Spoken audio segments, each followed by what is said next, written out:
السلام علیکم ورحمۃ اللہ وبرکاتہ۔ بسم اللہ الرحمن الرحیم، الحمد للہ رب العالمین والصلاة والسلام علی سید الانبیاء والمرسلین، اما بعد۔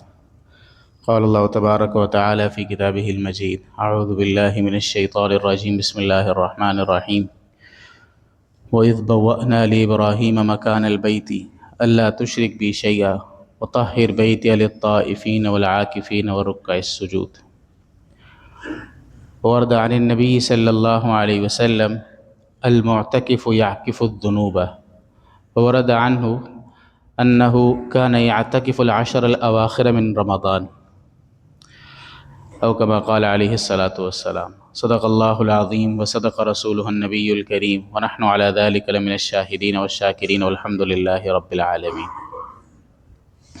اب کیونکہ رمضان کی گھڑیاں بہت قیمتی ہوتی ہیں تو انسان اس میں عمل کرنے کی کوشش کرتا رہتا ہے، آپ بھی کوشش کرتے ہیں، ہر بندہ انسان کوشش کر رہا ہوتا ہے کہ میں اس رمضان سے زیادہ فائدہ اٹھا لوں۔ پہلا عشرہ گزر گیا، دوسرا عشرہ بس گزرنے کو ہی ہے، آدھا گزر چکا ہے، آدھا رہ گیا ہے، پھر تیسرا عشرہ شروع ہو جائے گا، اور اسی طرح زندگی رہی تو آپ شوال کا چاند بھی دیکھ لیں گے اور پھر یوں رمضان پورا ہو جائے گا۔ تو اللہ کے رسول صلی اللہ علیہ وسلم بھی کوشش کیا کرتے تھے عبادت میں۔ آپ صلی اللہ علیہ وسلم رمضان آنے سے پہلے ہی روزے کی کثرت شروع کر دیتے تھے، پھر روزے میں آپ صلی اللہ علیہ وسلم کے معمولات اور بڑھ جایا کرتے تھے، یہاں تک کہ آخری عشرے کے اندر تو احادیث کے اندر آتا ہے خود بھی جاگتے تھے، گھر والوں کو بھی جگاتے تھے، یعنی راتوں کو قیام ہوتا تھا، راتوں کو احیاء کیا جاتا تھا، راتوں کا احیاء ہوتا تھا، راتوں کو زندہ کیا جاتا تھا، اعمال سے، نماز سے، دعا سے، ذکر سے۔ لیکن انسان ہے نا، انسان جتنی مرضی عبادت کرتا رہے، اس کے ساتھ بشری تقاضے لگے ہوتے ہیں، اب کاروبار پہ جاتے ہیں، آپ دکان جاتے ہیں، اب حرام کام کوئی نہیں کر رہے ہوتے، حلال کام جائز کام ہی کر رہے ہوتے ہیں، لیکن بہرحال جو ایک رمضان کی خصوصیت تھی کہ جو عبادت کے اندر زیادہ کوشش کرنا، اس چیز کے اندر کچھ کمی بہرحال آ رہی ہوتی ہے۔ تو اللہ کے رسول صلی اللہ علیہ وسلم کا معمول یہ تھا کہ آخری عشرے میں تو آپ مسجد میں ڈیرا ڈال لیا کرتے تھے، یعنی میں یہ لفظ پتہ نہیں لفظ اتنا مناسب ہے یا نہیں استعمال کرنا، لیکن مسجد کے اندر ڈیرا ڈالنے کا مطلب یہ ہے کہ پھر اللہ کے رسول صلی اللہ علیہ وسلم بس مسجد میں ہی ہوا کرتے تھے، مسجد سے باہر نہیں جایا کرتے تھے، جس کو ہم اعتکاف کہتے ہیں کہ اللہ کے رسول صلی اللہ علیہ وسلم پھر اعتکاف فرمایا کرتے تھے۔ اعتکاف کہتے ہیں اپنے آپ کو روک کے رکھنے کو، روک لینا، مسجد میں روک لینا، اعتکاف اس کو کہتے ہیں۔ تو اللہ کے رسول صلی اللہ علیہ وسلم کا معمول یہ تھا کہ آپ پھر آخری عشرہ تو پورا مسجد میں ہی گزارا کرتے تھے، بلکہ ایک دفعہ ایسا ہوا کہ آپ صلی اللہ علیہ وسلم نے پہلے عشرے میں بھی اعتکاف کیا، بعض روایات سے ایسا معلوم ہوتا ہے، پھر دوسرے میں کیا، پھر تیسرے میں کیا، پھر تیسرے میں آپ نے کہا کہ مجھے لیلۃ القدر کے بارے میں بتایا گیا ہے، لیکن کسی وجہ سے بعض روایات میں آتا ہے کہ دو مسلمانوں کی آپس کی کچھ چپکلش ہو گئی تھی، اس کو مجھے بھلا دیا گیا ہے، اب اللہ کی طرف سے اس میں خیر ہی ہوگی، تو لیکن اللہ کے رسول صلی اللہ علیہ وسلم نے فرمایا کہ آخری عشرے میں اب اس کو تلاش کیا کرو۔ تو آخری عشرہ آ رہا ہے، اللہ کے رسول صلی اللہ علیہ وسلم اس میں اعتکاف فرمایا کرتے تھے۔ اور اعتکاف کیا ہے؟ بنیادی طور پہ اس کو سمجھنا چاہیے، اعتکاف ہے کیا؟ ہمارے ہاں اعتکاف ایک رسم بنتا جا رہا ہے۔ اعتکاف ہے بندے کا اللہ رب العزت کے در کے اوپر آ کے، اللہ کی چوکھٹ کے اوپر آ کے پڑ جانا، اس کو اعتکاف کہتے ہیں۔ یعنی اپنے تھوڑا سا اس کو وضاحت کے ساتھ اپنی زبان میں بیان کرنے کی میں کوشش کر رہا ہوں کہ اللہ کی چوکھٹ پہ پڑ جانے کو اعتکاف کہتے ہیں کہ اللہ بس اب تو مسجد میں آ گیا، میں نہ میں گھر جا رہا ہوں، نہ میں کاروبار پہ جا رہا ہوں، نہ میں دنیا داری کی طرف جا رہا ہوں، اے اللہ بس میں اور آپ، اے اللہ اب آپ مان جائیے، اس کو اعتکاف کہہ سکتے ہیں، بس عام الفاظ میں اس طرح تعبیر کر لیں۔ اور اعتکاف میں نا زیادہ تر عبادات تو انسان کی تنہائی کی ہیں، ہمارے یہاں اجتماعی عبادات کا ایک ماحول بن گیا، ہر چیز کو ہم اجتماعیت کے ساتھ کرنے کو پسند کرتے ہیں، ہر چیز اجتماعی، ہر چیز اجتماعی، دعا بھی کرو تو اجتماعی کرو، انفرادی نہیں کرنی، ہر چیز کو اجتماعی پسند کرتے ہیں۔ حالانکہ بہت ساری چیزوں کے اندر جو نفلی عبادات ہیں نا، اس میں عمومی طور پہ انفرادیت زیادہ پسندیدہ ہے، یہاں تک کہ آپ مسجد میں جو سنتیں پڑھتے ہیں فرض نماز کے بعد، بہتر تو یہ ہوتا ہے کہ انسان گھر میں جا کے سنتیں ادا کرے، لیکن مسئلہ یہ ہے کہ ہمارے زمانے میں غفلت کا ماحول اتنا زیادہ ہو گیا کہ آپ اگر مسجد میں سنتیں ادا نہیں کریں گے پھر آپ نہیں ادا کریں گے، یا تو مسجد میں کریں گے یا نہیں کریں گے، تیسری آپشن ہوتی نہیں، کیونکہ غفلت کا ماحول بہت زیادہ بن گیا ہے۔ تو اس لیے اللہ کے رسول صلی اللہ علیہ وسلم نے حدیث میں یہ فرمایا بھی تھا، اپنے گھر کو قبریں نہ بناؤ، مزار نہ بناؤ، گھروں کو نماز سے زندہ رکھو، اس کو جنازہ گاہ نہ بناؤ۔ ظاہر انسان دنیا سے چلا جائے گا پھر تو نہ نماز ہے، نہ روزہ ہے، نہ حج ہے، نہ زکوٰۃ ہے، پھر تو سب کچھ ختم ہو گیا، بند ہو گیا، کہا گھروں میں نماز پڑھا کرو۔ تو حالات تو یہ تھے، لیکن اب ہم لوگوں کو نا اجتماعی پسند ہے، ابھی رات کو قیام کرو تو اجتماعی کرو، اکیلے کسی سے کہیں 20 رکعت تراویح پڑھے اور اسے کہیں کہ اس میں 3 سپارے پڑھے 4 سپارے پڑھے، بڑا مشکل لگتا ہے. 1 سپارہ نہیں پڑھا جاتا، 3-4 سپارے تو دور کی بات ہے. اجتماعیت. لیکن ساری بات کے اندر یہ بات ذہن میں رکھنی چاہیے کہ رات کا قیام جو تہجد کا قیام ہے وہ انفرادی ہے. اصل میں تہجد کا قیام تو ان میں تراویح کی بات نہیں کر، میں تہجد کی بات کروں. تہجد کا قیام تو اصل میں انفرادی ہے. بندہ اس میں اکیلے ہوتا ہے، اللہ کے سامنے ہوتا ہے، دعا کرتا ہے، گڑ گڑاتا ہے، اللہ سے اپنے دکھڑے اللہ کو سناتا ہے، اپنی ساری باتیں اللہ کو بتاتا ہے. تو جب اعتکاف میں بھی جو اللہ کے در پہ پڑھنا ہے نا، اس میں اصل میں عبادتیں ساری انفرادی ہیں. یہ جو پردے ڈالے جاتے ہیں اعتکاف میں، جو ہمارے یہاں حجرہ بنایا جاتا ہے نا، یہ حجرہ صرف اس لیے ہوتا ہے کہ معتکف کی عبادت میں خلل نہ آ جائے. معتکف کو باہر چیزوں کے دیکھنے یا باہر، کیونکہ مسجد تو عمومی جگہ ہے نا، لوگوں کی آمد و رفت لگی رہتی ہے، تو معتکف کو کہیں دھیان بٹ نہ جائے، اس لیے پردے لگائے جاتے تھے. ہمارے یہاں پردے اس لیے لگائے جاتے ہیں کہ معتکف کو باہر لوگوں کے بارے میں پتہ نہ لگ جائے، اور لوگوں کو پتہ نہ لگ جائے معتکف کیا کر رہے ہیں اندر. کیونکہ معتکف صاحب تو دن صبح سوتے ہیں تو اٹھتے ہی 2 بجے ہیں، نمازیں پڑھ لیتے ہیں 5 بڑی بات ہے، اور آپ کے ساتھ فون تو لے کر آتے ہیں. جب فون آپ کے ساتھ آ گیا نا، پہلے علماء نے ایک مسئلہ لکھا، آج میں مطالعہ کر رہا تھا جمعے سے پہلے، تو علماء نے مسئلہ لکھا تھا جی کیا اعتکاف میں اخبار پڑھنا جائز ہے کہ جائز نہیں ہے. مسئلہ یہ چل رہا تھا وہاں پہ، اس میں لکھا ہوا تو انہوں نے جواب میں کہ جی اعتکاف میں تو اخبار نہیں پڑھنا چاہیے 2 وجوہات کی بنا پہ. ایک تو اس لیے کہ اس میں تصاویر ہوتی ہیں اخباروں کے اندر، مسجد میں تصویر لانا جائز نہیں ہے. دوسرا یہ کہ اس کے اندر فضول باتیں بہت ساری ہوتی ہیں، کام کی باتیں تو چلو جو 2-4 جو آپ نے پڑھ لی، لیکن اکثر تو فضولیات ویسی ہی ہوتی ہے جس خبر کی آپ کو ضرورت ہی نہیں ہے، جاننے کی بھی ضرورت نہیں ہے، آپ پھر اٹھاتے ہو، پھر اس میں ایڈ پڑھنا شروع کر دیتے ہیں، طرح طرح کی اس میں انسان کی وقت گزر جاتا ہے نا، ضائع ہو جاتا ہے. تو اس زمانے میں اخبار تھا تو انہوں نے اخبار کے اوپر فتویٰ، اخبار کے بارے میں سوال پوچھا گیا. اب آج کل کے زمانے میں تو آپ کے ہاتھ میں جو موبائل ہے وہ اخبار تو کوئی چیز ہی نہیں ہے نا اس کے آگے، یعنی اخبار کا تو سوال ہی پیدا نہیں ہوتا. تصویر کون سی تصویر، کیسی تصویر، یہ پوچھے کس بلا کی تصویر اس کے اندر ہوگی. یعنی وہ اگر آپ اعتکاف میں بیٹھ کے بھی اپنے انسٹاگرام کو نہیں چھوڑ سک رہے، آپ روزانہ کی پوسٹ کو نہیں چھوڑ سک رہے، روزانہ کے سٹیٹس آپ کے اسی طرح باقاعدگی سے لگتے جا رہے ہیں، تو کہیں پھر آپ کو اعتکاف سے وہ انوارات نہیں مل سکتے. پھر پردے آپ نے اس لیے لگائے تاکہ کوئی دیکھ نہ لے آپ کو، حالانکہ یہ تو اللہ اور بندے کا تعلق تھا، بندے اور اللہ کے درمیان. اس لیے اچھا جو معتکفین ہوتے ہیں نا، اصل میں کسی بھی جگہ کے اندر بعض اوقات لوگوں کو عبادت کا لطف آنا شروع ہو جاتا ہے. جس جگہ کے اوپر زیادہ اعمال ہوتے ہیں اس جگہ کے اوپر دوسرے بندے کو بھی آ کے نا عبادت کا لطف محسوس ہونا شروع ہو جاتا ہے. ایک ہے بس شرعی طور پہ جو ہمارے پاس جو مقدس جگہ ہیں وہ تو حرمین ہی ہیں آپ کے پاس، یا حرمین ہے یا حرم قدسی جس کو مسجد اقصیٰ کہتے ہیں. ان 3 جگہوں کے اوپر نماز پڑھنے کی فضیلت ہے. یہ حدیث کے اندر لا تشد الرحال الا الى 3 مساجد، اگر سواریاں کسی جائیں گی کبھی تو ان 3 جگہوں کی طرف ہی کسی جائیں گی، ان 3 جگہوں کے علاوہ کہیں سفر کرنے کی ضرورت نہیں ہے. آپ کہتے ہیں جی میں فلانے خانقاہ میں جا رہا ہوں، فلانے بزرگ کے پاس جا رہا ہوں، فلانے مرکز میں جا رہا ہوں، کس لیے کہ وہاں نماز کا زیادہ ثواب ہے. دنیا میں کسی جگہ کے اوپر نماز کا زیادہ ثواب نہیں ہے. کوئی خارجی عنصر ہو سکتا ہے، خارجی عنصر کا مطلب یہ ہے کوئی کہتا ہے جی میں I9 میں اس لیے نماز پڑھنے آتا ہوں، یہاں پہ بڑی جماعت ہوتی ہے، تو ٹھیک ہے آ سکتا ہے، لیکن اس جگہ کا تو خاص بات نہیں ہے اس میں، وہ تو اس لیے کہ لوگ زیادہ جمع ہو جاتے ہیں، بازار قریب ہے، لوگ زیادہ آ جاتے ہیں، تو اس لیے یہاں پہ بڑی جماعت ہو رہی ہوتی ہے. اس جگہ کی تو خاص بات کوئی بھی نہیں ہے. لیکن 3 جگہیں ایسی ہیں کہ جو خود ہی خاص ہیں کہ وہاں جا کے نماز پڑھنے کا ہی ثواب زیادہ ہے. تو وہ 3 ہیں، حرم مکی ہے، حرم مدنی ہے یعنی مدینہ منورہ، مکہ مکرمہ حرم، اور مسجد اقصیٰ. یہ 3 جگہیں جو روایات کے اندر آتی ہیں. لیکن اس کے علاوہ بھی آپ بعض ایسی جگہوں کے اوپر جاتے ہیں، آپ نے خود بھی محسوس کیا ہوگا، آپ کہیں جا کے نماز پڑھتے کہ یار اس مسجد میں دل بڑا لگ رہا ہے، اس جگہ پہ دل بڑا لگ رہا ہے. کیا وجہ کیا ہوتی ہے؟ وجہ اصل میں وہاں پہ ہونے والے اعمال ہوتے ہیں. اب جب آخری 10 دن ہوتے ہیں رمضان کے، اس میں بھی مسجد میں آپ کا دل لگنا شروع ہو جاتا ہے. اس کی بہت بڑی وجہ یہ ہوتی ہے کہ وہاں معتکفین اعمال کر رہے ہوتے ہیں مسلسل. ویسے تو وقتی اعمال ہو رہے ہوتے ہیں نا، لیکن آخری عشرے میں ذرا انٹینس لیول کے اعمال شروع ہو جاتے ہیں. لوگ راتوں کو قیام کر رہے ہیں، قرات کر رہے ہیں، اور قرآن پڑھا جا رہا ہے، اور طرح طرح کی ہر طرح سے اللہ گڑ گڑا کے اللہ سے مانگا جا رہا ہے. تو مسجد کے اندر نا ایک نورانیت کا ماحول اور بڑھنا شروع ہو جاتا ہے. تو جب سارے لوگ عبادت کر رہے ہوتے ہیں تو آپ کا بھی دل کرنا شروع کر جاتا ہے. لیکن میں دوبارہ عرض کر دوں کہ اصل یہ انفرادی عبادت تھی، اکیلے بیٹھ کے اللہ کے ساتھ لو لگانا، اللہ کو اپنے دکھڑے سنانا، اللہ رب العزت کے سامنے گڑ گڑا کے اللہ سے مانگنا تنہائی کے اندر، یہ اعتکاف تھا. اور یہ اعتکاف صرف ہماری شریعت کے اندر نہیں، یہ تو اللہ نے بہت پہلے، یعنی جس وقت ابراہیم علیہ السلام کا اللہ ذکر، میں نے آپ کے سامنے آیت پڑھی وَإِذْ بَوَّأْنَا لِإِبْرَاهِيمَ مَكَانَ الْبَيْتِ، ہم نے اللہ رب العزت ابراہیم علیہ السلام کا واقعہ سناتے ہیں. اللہ نے ان کو اس وقت کہا طاہر بیتیا، میرے گھر کو پاک کرو. کیوں؟ کون آئیں گے یہاں پہ بیت اللہ میں؟ کون آئے گا؟ للطائفین، طواف کرنے والے آئیں گے، والعاکفین، اعتکاف کرنے والے آئیں گے، ورکع السجود، یہاں پہ نماز پڑھنے والے آئیں گے، رکوع سجدہ کرنے والے آئیں گے. تو اس وقت سے مسجدوں کے اندر اعتکاف کرنا اللہ رب العزت نے باقاعدہ اس کو ایک الگ عمل شمار کیا، اور نماز کے ساتھ اس کو ذکر کیا کہ جیسے آپ نماز پڑھتے ہیں اس کو آپ عمل سمجھتے ہیں، اعتکاف کرنا خود ایک عمل ہے،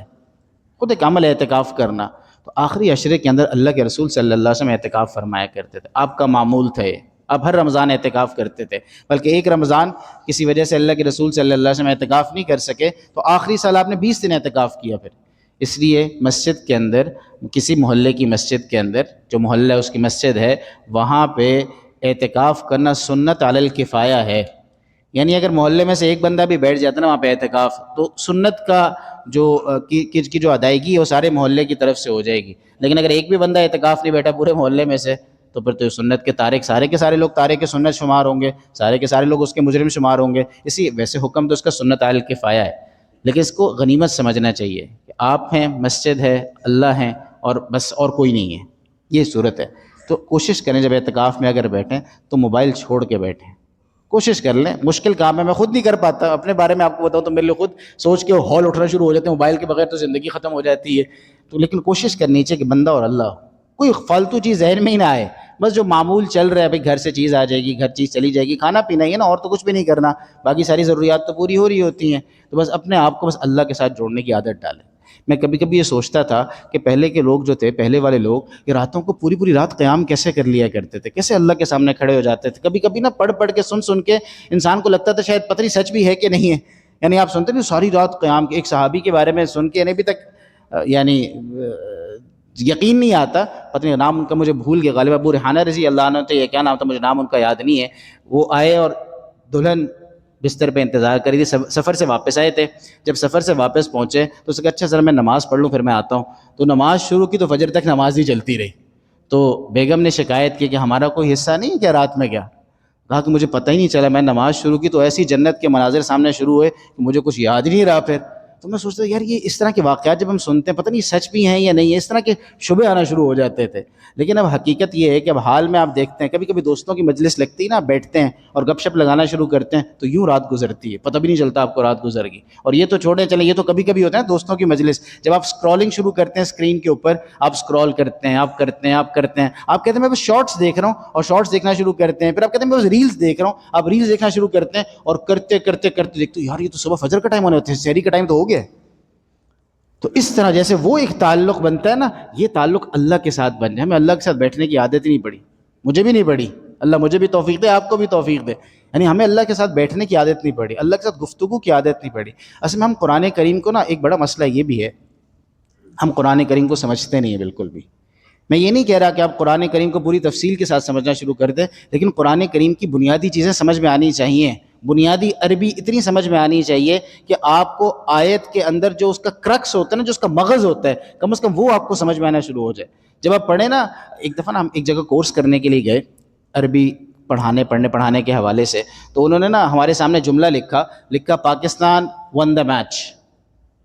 کامیابی کا ذکر ہے نا، آپ جیسے اس لفظ کو دیکھتے ہیں تو فوراً آپ سے کسی سے پوچھنا نہیں پڑتا کہ آپ کو سمجھ کیسے آیا، کہتے بس دیکھتے ہی سمجھ میں آ گیا. جیسے ہی دیکھا فوراً سمجھ میں آ گئی، پاکستان جیت گیا. اچھا نیچے جملہ لکھا تھا اردو میں انہوں نے اسی طرح کہ وہ کلاس میں اول آ گیا، تو اس کو بھی دیکھتے ہی سمجھ میں آ گیا، بھئی وہ کلاس میں اول آ گیا. تیسرا نیچے لکھا ذالک الفوز العظیم، یہ سمجھ میں نہیں آیا کہ یہ کیا بات ہے کہ پہلی، حالانکہ ذالک الفوز العظیم وہ ایک بہت بڑی کامیابی ہے، اس کا ترجمہ بھی یہ ہے. لیکن پہلی تینوں چیزوں کے اندر انگریزی میں بھی کامیابی کا ہی ذکر ہے، اردو میں بھی کامیابی کا ذکر ہے، عربی میں بھی کامیابی کا ذکر ہے. لیکن آپ کو انگریزی والی کامیابی کبھی سمجھ میں آ گئی، اردو والی بھی سمجھ میں آ گئی، عربی سے اتنے بے تعلق، اتنے لا تعلق رہے کہ آپ کو عربی کی کامیابی بھی سمجھ میں نہیں آ رہی کہ اللہ کیا کہہ رہے ہیں. میں تفصیل کی بات، میں یہ نہیں کہہ رہا کہ آپ بہت گہرائی سے تفسیر اور مفسر بن جائیں گے، لیکن کم از کم اتنی عربی ہم میں سے ہر ایک بندے کو سیکھنی چاہیے جس سے قرآن آپ سے کہہ کیا رہے. جب یہ پتہ لگے گا نا، پھر آپ کو قرآن کے اندر ایک لطف محسوس ہوگا. پھر جب قرآن پڑھو گے نا، عذاب کی آیتیں آتی تو لطف محسوس ہوتا ہے. یعنی لطف تو نہیں، عذاب کی آیتوں میں تو ڈر محسوس ہوتا ہے، یعنی جب جنت کی آیتیں آتی تو لطف محسوس ہوتا ہے آپ کو، ویسی ایک خوشی ہونا شروع ہو جاتی ہے. سلیمان علیہ السلام کا واقعہ آتا ہے تو ذہن میں ایک سٹوری چلنا شروع ہو جاتی ہے. پورے قرآن میں سورہ یوسف اتنی خوبصورت صورت ہے، اتنی خوبصورت صورت ہے نا، اگر آپ کو سورہ یوسف کا ترجمہ سمجھ میں آنا شروع ہو جائے، بندے کو مزہ آتا ہے پڑھنے کا. سورہ یوسف اس میں پوری نا ایک کہانی چل رہی ہوتی ہے ذہن کے اندر، اور ایک ایک چیز آپ کو سمجھ میں آ رہی ہوتی ہے. تو قرآن کریم کے اندر کم از کم اتنی عربی سیکھ لینی چاہیے، اور اس کے بہت سارے طریقے ہیں، بہت سارے انداز ہیں اس کو سکھانے کے، مختلف جگہوں کے اوپر لوگ سکھاتے ہیں، تو کچھ نہ کچھ سیکھ لینی چاہیے تاکہ جب اللہ کے ساتھ بیٹھیں باتیں کریں تو سمجھ میں آئے کچھ نہ کچھ، پھر دل لگنا شروع ہو جائے گا. ابھی تراویح پڑھتے ہیں ہم، تراویح یقین کریں میں آپ کو حقیقت بتا رہا ہوں، 95% میں کہوں یا 97% میں کہوں وہ صرف تراویح، اول تو سارے تو پڑھتے ہی نہیں ہیں، جو پڑھتے بھی ہیں نا پوری 20 پورا قرآن بھی پڑھتے ہیں، وہ بس بوجھ اپنے اوپر، طبیعت کے اوپر بوجھ لا کے پڑھ رہے ہوتے ہیں، اور ہم پڑھا رہے ہوتے ہیں، ہم بھی بوجھ لا کے پڑھا رہے ہوتے ہیں کہ یار قرآن تو پڑھنا ہے، اب ایک معمول بنا ہوا نا، عادت سی بنی ہوئی، ہر رمضان سنانا ہی ہے، تو بوجھ کے ساتھ پڑھ رہے ہوتے ہیں، لطف نہیں لے رہے ہوتے اس کا، ہمیں پتہ ہی نہیں لطف لیں گے کیسے، سمجھ ہی نہیں آ رہی بات کی، اور تو لطف کہاں سے آئے گا؟ تو اس لیے قرآن کریم کو سمجھنے کی نیت کر لیں۔ میں دوبارہ عرض کر رہا ہوں کہ میں گہرائی کی بات نہیں کر رہا، میں سرسری باتیں کر رہا ہوں صرف، کہ سرسری طور پہ قرآن آپ سے کیا کہہ رہا ہے، آپ کو یہ سمجھ میں آنا شروع ہو جائے، تاکہ اللہ کے ساتھ بیٹھ کے گفتگو کرنے کا کچھ لطف بھی آنا شروع ہو۔ اور پھر آخری بات میں عرض کر دیتا ہوں، ایک تو اعتکاف کے مسائل، کچھ ایک دو باتیں عرض کر دوں گا، اور اس سے پھر جو آخری بات ہے، رمضان جیسا آپ کا گزرتا ہے، سارا سال آپ کا ویسا گزرتا ہے، رمضان کا ایک بہت بڑا حصہ گزر چکا ہے، اور بہت بڑا، اب تھوڑا سا حصہ ایک رہ بھی گیا، آدھا گزر گیا، آدھا رہ گیا، اور اب قیمتی والا حصہ زیادہ قیمتی، ویسے سارا رمضان ہی قیمتی ہے لیکن زیادہ قیمتی والا حصہ آنے والا ہے، یعنی اگلا جمعہ جب ہم پڑھیں گے تو اس وقت انشاءاللہ اگر زندگی رہی آخری عشرہ شروع ہو چکا ہوگا،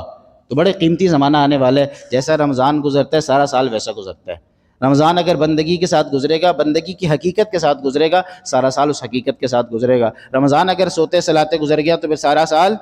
ایسے ہی گزر جائے گا۔ تو اس لیے اب آخر کی جو گھڑیاں رہ گی نا تھوڑی بہت، اس کو ابھی سے قیمتی بنا لیں، ابھی تک جو ہو گیا اللہ معاف کر دے، اب نیا عزم کر، نئی نیت کرتے ہیں، فَإِذَا عَزَمْتَ